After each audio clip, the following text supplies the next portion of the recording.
Hey guys, Shakia here from Elite Events and Creations and the Facebook group Silaholics Anonymous. I'm going to do a very quick video on the true basics of utilizing something like a die cut machine, whether it is, a silhouette cameo or portrait or whether it's a Cricut or a Brother Scan and Cut or the Eclipse. There are just some basics that you should know in understanding your material. And it's funny that a lot of people don't realize some of the things are out there because they may be a part of groups that when they're learning about it, they cater to one particular thing and not anything else. I can't tell you how many times I've seen someone ask the question, what is HTV? And basically that's your heat transfer vinyl. That's just simply the initials for it. That's what you would use to adhere the vinyl to any type of fabric. But it kind of amazed me that people did not know those things. So I said, I'm going to do a quick video just to show you the differences in those things. So the first thing I'm going to show is a piece of regular adhesive vinyl. When it comes to adhesive vinyl, there are several different brands. You have Oracal, which a lot of people use, which when you hear them say 651 and 631, and they classify them as indoor and outdoor. You technically can use them interchangeably. Most people will not put 651 on their walls in fear that once they got ready to pull it off, it would pull up the paint. But there are times, and there are people who have said that 631 also pulls off the paint. It's just less likely that it will come off, depending on the type of paint, how your walls are painted, how many coats of paint are on there, if it's the proper type of paint. Those things really are what affects, how your walls will react once you pull off the vinyl. But 651 is a more of a solvent-based adhesive. It's stronger. 631 is water-based, which is why they say it's removable because it's not as strong of an adhesive. Can you use 631 on outdoor things? Yes, you can. If you're using it to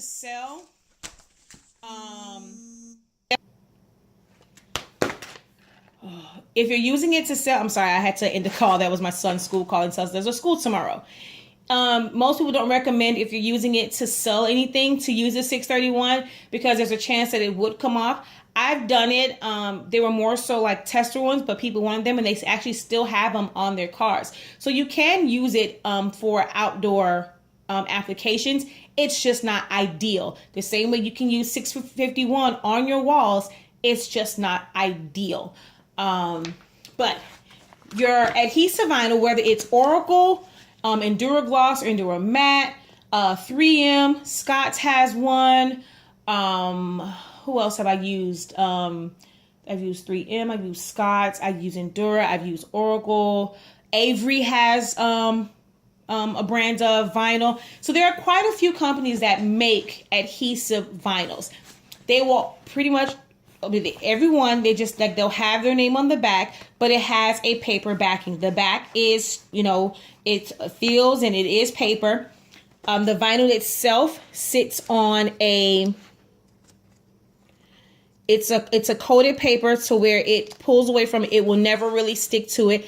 I want to say it's silicone based, if I'm not mistaken. Don't quote me on that one, but I believe that's what it is. But it's kind of it. Most people refer to it as like a waxy film, and that allows to where the vinyl will stick to it enough for you to cut and get a kiss cut, but it won't permanently stick to it like when you put it to paper and it'll just stick down to it.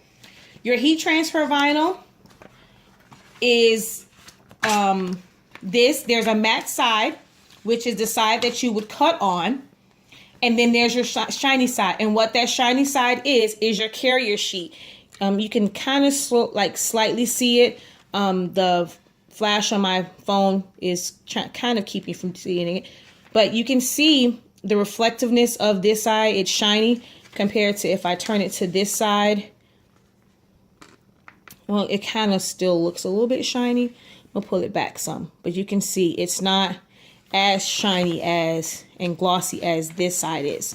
And then I'm going to pull this apart really quick so that you can see. And basically what these carrier sheets do, it allows you to cut and give a kiss cut to where Remember, you're cutting things that are going to have small parts, things that can come loose. You want them to be able to stay together until you get them transferred into what you need them on. So there you go. I pulled it apart. This is a harder sheet. This, look at the difference in the sounds. You know, it's soft. And then that's your carrier sheet. It's a really thick plastic with a light tack adhesive to where once you heat it up, it'll come off the front of the HTV. When you're dealing with heat transfer vinyl, you always want to mirror and then cut with the face side down. You can say shiny side, but the reason why I want to say you want to put it face side down is because there are some that don't come with a carrier sheet. So with this one, you want to put it face side down. The ones that don't come with one, you would put it with the adhesive side. It's not going to stick because it's only activated by heat, but you would be able to put that down. And when it comes to that, you have to use a mat. You have to have something that the pieces will stick to. Then you can put your sheet on top and be able to transfer it and, you know, weed it and do all of those things. But it's pretty much, a lot of times people use that and you'll have extra carrier sheets or thermal sheets, especially when you're doing like rhinestones. You put your carrier sheet on after the fact, especially when you're doing stuff like rhinestones. The other thing that you can cut with these die cut machines would be paper, of course. So here is something that I started to cut out, and let me pull it in focus in the camera. I'm putting it, it's on the side of my table, so it's going to look kind of weird. But you, of course, can cut paper, whether it's for making 3D boxes or, you know, you set up invitations and you can cut that way, where it's almost like really intricate die cuts. You can make some beautiful cards and things. But paper is something that is a great, if you ever get into it, you know, it just opens up a whole new world. Vinyl and paper are two totally different beasts.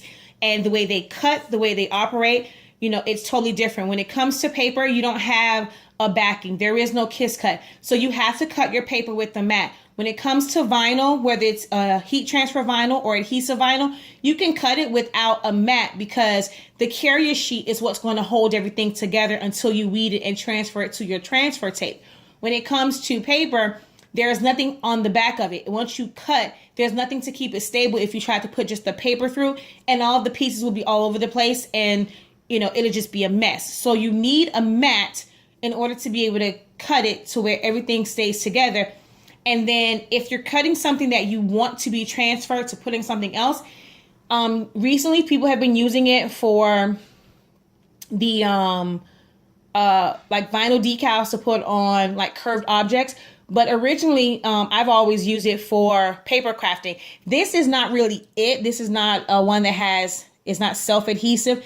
This was another mesh that we had. I can't find my one that's self-adhesive. So I just took another mesh that we have and I sprayed some low-tack spray glue on the back of it so that I can show you how people use the drywall mesh. So let's say most of the time I'm cutting out, I may be cutting out a box and I just want to weed, or just want to pull it apart and, you know, the extra around it, and I'm going to make the box or the invitation. But there are times where you want to cut sentiments out to be able to put on something as a whole. So that's when you would use this. I've already kind of started lifting it up. Let me go in here. And this mesh will allow you to, it acts like a transfer tape and it just sticks to it. You sometimes have to get under it and assist it with lifting it up. It's kind of better with like a pick or like an actual spatula, not the squeegee. Spatulas and squeegees are two totally different things. You want to use the proper tools, know the proper tools to use. I'll go over a video as far as picks and spatulas and squeegees, and you know, you can use a credit card. Okay. For the sake of this, I'm not going to worry about it, but you can see that it picked that up. I can go in now and some of these smaller pieces, I can weed it out now. I'm trying to do this in front of the camera because this part needs to come loose.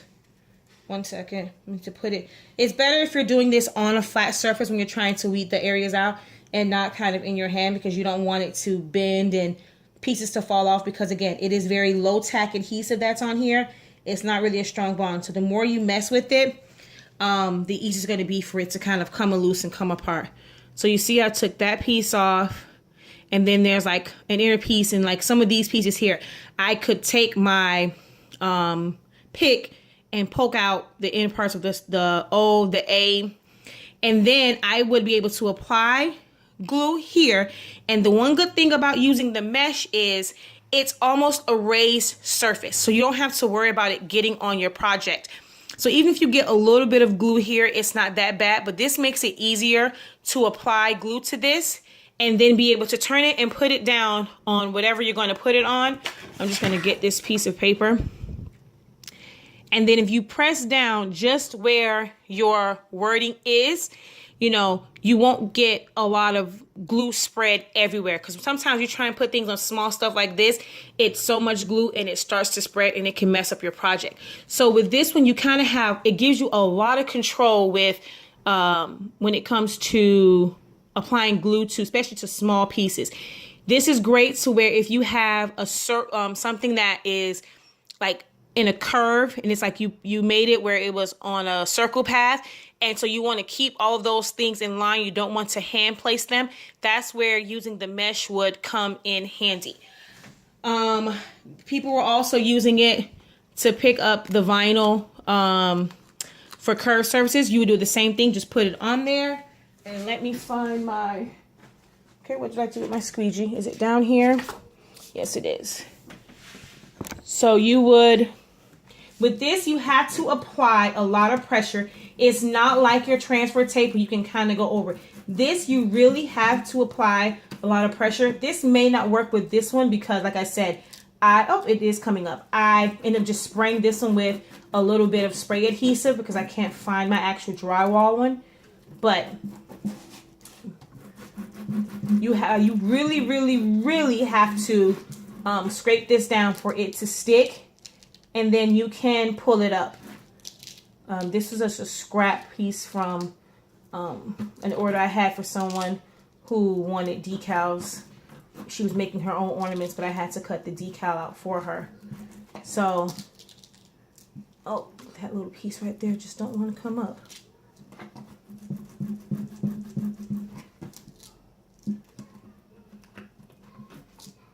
Okay, so everything but that E. I'm gonna try one more time to get it up. If it doesn't come up, I'm just gonna pull it up so you can see it.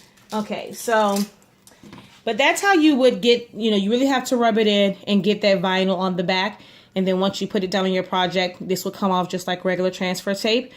I know people have shown picture versions of this, but that's basically how you would do that. And just having the holes in it, it just gives you more flexibility, and, you know, it allows just for better movement for round objects that you're placing it on. But that's pretty much it. So those are the different things: adhesive vinyl, paper backing, heat transfer, shiny carrier sheet on the front. When it comes to rhinestones, you want to get hot fix tape or just the thermal tape to transfer them. And when it comes to paper, you have to cut it with a mat. I'm going to go over some different tools like the squeegee, the spatula, picks, and things of that nature in another video. I don't want this one to get too long. So hope that helps, especially for my newbies. If you have any questions, please feel free to ask. I'm always open and willing to help and answer any questions.